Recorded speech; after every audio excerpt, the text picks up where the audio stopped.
So we're going to have a chat today with a history maker, a trailblazer.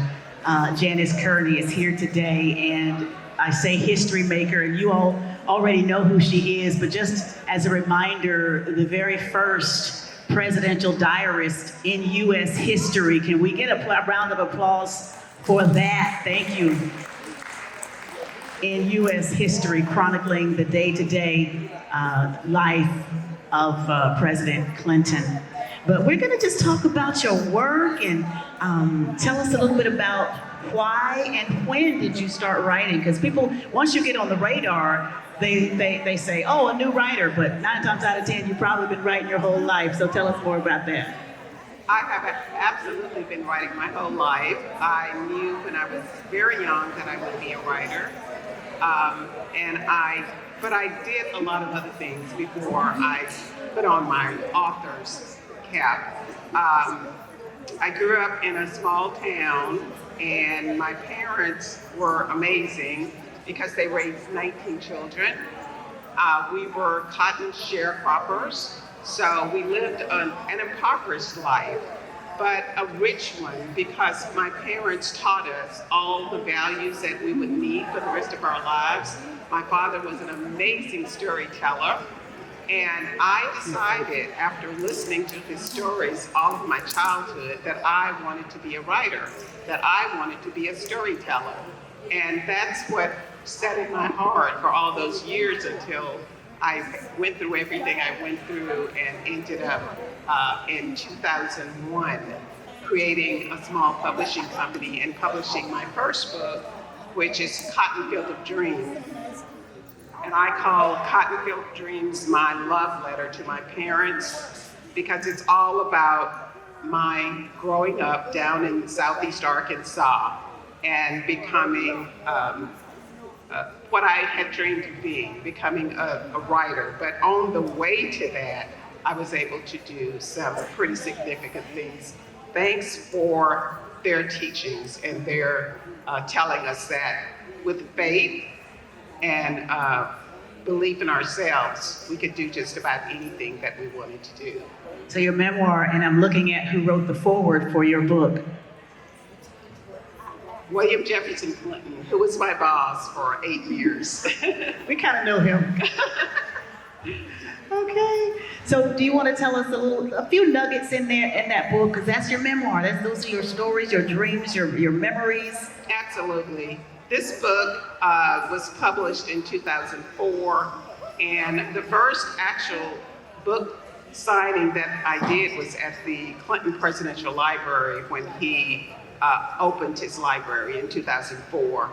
And in this book, I talk about growing up, the hard work that we had to go through. I talk about the integration crisis, which when we were told that we were going to integrate the white school in Gould, Arkansas, they called it freedom of choice.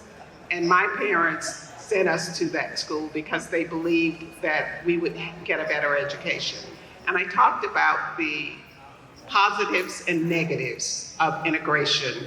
And I have always said that integration had many strong points, great points, but it also had some negative points because the Black communities ended up losing so much. So I talk about that, and I talk about my sister who was very close to me, who I lost in 1987 from suicide, and the fact that we learned that she had a mental illness. None of us knew that. And I talked about how we as a family dealt with that.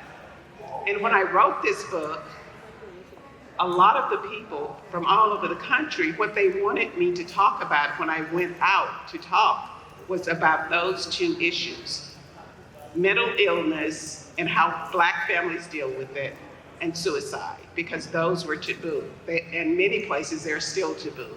So those are some of the two things that I talked about most when I traveled around the country to talk about this book. Or like you said, how we deal with it, or in most cases not deal with it. Not deal with it. Yeah. Yes. So this was probably a part of your healing process as well, I would Absolutely. imagine, right? Absolutely. Oh my goodness. So can you share some things about what you tell people when they ask about that healing process and what's involved? Well, I think one of the things my family had to do was to talk about it and to accept the fact that it wasn't anyone's fault, that mental illness is something that we don't have control over, but we can certainly help the person who has the mental illness if we go to therapy, if we go to a clinician or psychiatrist. And those are all the things that we had to learn because nobody talked about it in the community. So we learned, the hard way. And my sister did eventually take her own life. I'm so sorry. Condolences to you and your family. Thank you. You have another book also that you brought with you as well. We're just going to, for the sake of time, just move along to that because definitely you have a table over there where you'll have time to share more with people about that and they have the opportunity to get copies of these books. So the other book you wanted to talk about today? Yes, the other book that I've written is Daisy, and it's about Daisy Gatson Bates. A lot of people around the country don't necessarily know her name. They've heard of the Little Rock Nine because the Little Rock Nine are the 9 children that integrated Little Rock Central High School, and everybody knows about that. But few people know that Daisy Bates was the woman who led that whole fight to integrate the schools. And she and her husband opened a newspaper in 1942 and ran the newspaper, and she became the first Black woman to become a president of the NAACP back in 1954. And because she was president of the NAACP, she was the one chosen to lead that integration crisis. And it was quite something for Arkansas to experience that. And I talk about her role in that and all of the courage that it took and all the things that she had to go through because she took on that role. I met her when I was 16 years old, and then I met her again when I was in my 30s. And she had reopened her newspaper, which was closed down because of the role she took in 1959, but she reopened it. And I went to work for her as her managing editor in 1987. She retired, and I purchased her newspaper. So I became a newspaper publisher for Daisy Bates in 1988. Oh, wow, that's history right there. So I talk about her, and I talk about how much I learned from her, and I also would just like to say it made me so proud this summer, when she became she became the second Black woman that was placed in the U.S. Capitol. Her statue was placed in the U.S. Capitol, as Dr. Bethune's grandmother was as well. Oh, a proud moment, proud moment. So basically, would you categorize yourself as a nonfiction writer, basically? I'm basically a nonfiction writer, but I also write fiction. I didn't bring any of my fiction books. I love history, so I do write a historical fiction. I've written 3 historical fiction books. Nice. Yes. So the last book I will share. Okay. The last book I'm going to share with you is a book on Mahalia Jackson, Only on Sundays. And I came in contact with someone when my husband and I lived in Chicago who had purchased Mahalia Jackson's home. And they had invited us to dinner. And once I got there, he shared that this is the home that I purchased personally for Mahalia Jackson. And as we were leaving from dinner, he came to me with a box of material that had been left in the house. Knowing that I was a writer, he said, you can have these materials if you promise me that you will write a book on Mahalia Jackson. So because of that, I took on the challenge of writing a book. And I didn't do it for the longest, but like a lot of writers, especially African-American writers that I know, during COVID, a lot of us were trying to figure out what our role was as writers. How could we contribute to what was going on, the racial unrest that was going on? Yeah. So we're storytellers and we're writers. So I decided this was the time that I should write the story of Mahalia Jackson. And that's during the time that I wrote it. For 2 years I worked on it. And it came out in 2022. We appreciate you being a chronicler, historian, because as we see nowadays, so much of our history is either trying to be whitewashed or totally overlooked or erased in some cases. And so that brings people like yourself, writers of your genre, into play to keep this history alive. Absolutely. And to chronicle what's happening and what has happened and the significance of it. Absolutely. Learning more about it nowadays and passing that on to future generations. So we thank you for that. So what has been your inspiration, I guess, just your personal experiences? Yes, and my inspiration, I would say my greatest inspiration is my family, my parents who taught us and who sacrificed so much for us. We didn't have a lot as far as material, but we had so much as far as love and sense of responsibility from my parents. I tell people, I think my parents decided after we brought all these children into the world, we've got to find a way to make sure they're productive citizens, and they taught us everything we needed to know to become productive citizens in this world.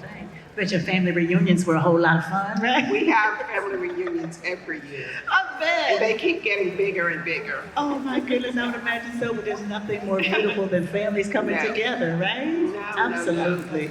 So you have 3 here with you today. How many books overall have you written so far? I've written 17 books, and I've also helped others write their books. I was a literary coach for about 15 years, so I've helped others write their books and publish their books. Very nice, very nice. How many do you intend to write? What are your plans? I'm not sure because I don't write more than 1 or 2 a year, Okay. so I don't have that many more to go. So I guess, how do you choose what you're going to write about next, or does it choose you? It pretty much chooses me. Right. Yeah, but I read a lot. I read other people's books. I read newspapers. I may run across something in the newspaper, a really interesting story, and I'll write that down and come back to it later on and decide this is something I think I'll research and write about. Interesting, interesting. And this has been your path, so did you ever have a hard time actually getting started? Yeah, I think so. It depends on what else was going on in my life. Every once in a while, I'll run into that, what they call writer's block, and there's a lot of other things just kind of pulling on me. How do you overcome that? Just give myself time. Okay. It usually resolves itself, and I'll find my way back.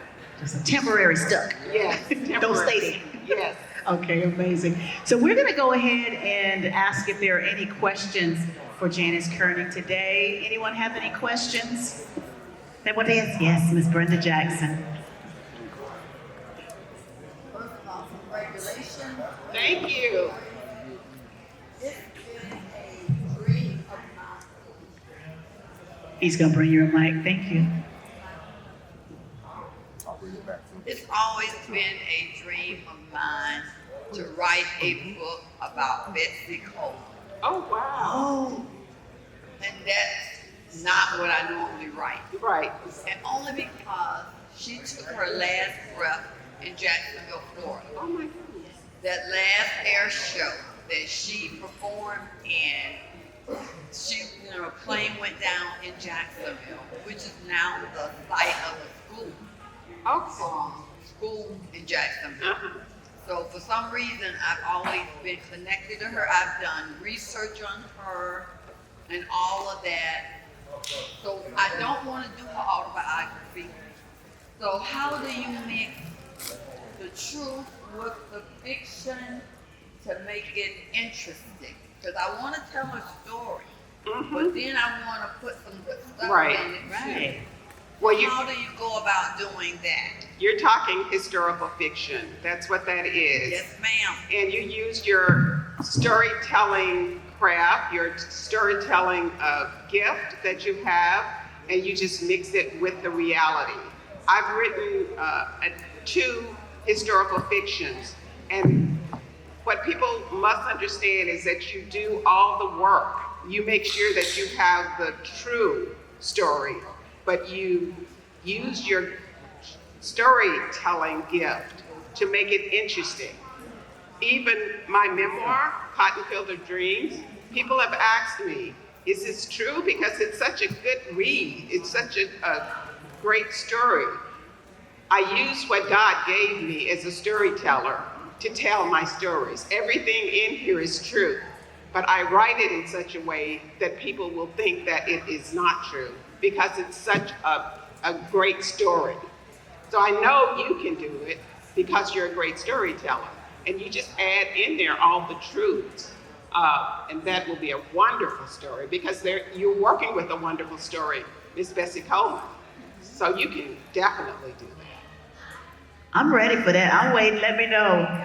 Because we've all seen documentaries about her and stuff, but just a story that involves the actual history of who she was and what she did, that would be dynamite. Yes, I can't wait to read it. Say when. I know, we're waiting for that, Miss Brenda. We're gonna keep up with you on that. Any other questions today for Janis Kearney? Hey.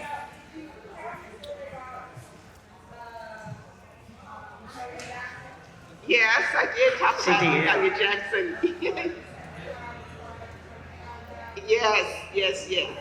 Okay. No worries. But I was going to say, the man who purchased Mahalia Jackson's home, I can only imagine what the vibe was like walking into that space. It was, and when I got there, he hadn't told us that it was her home.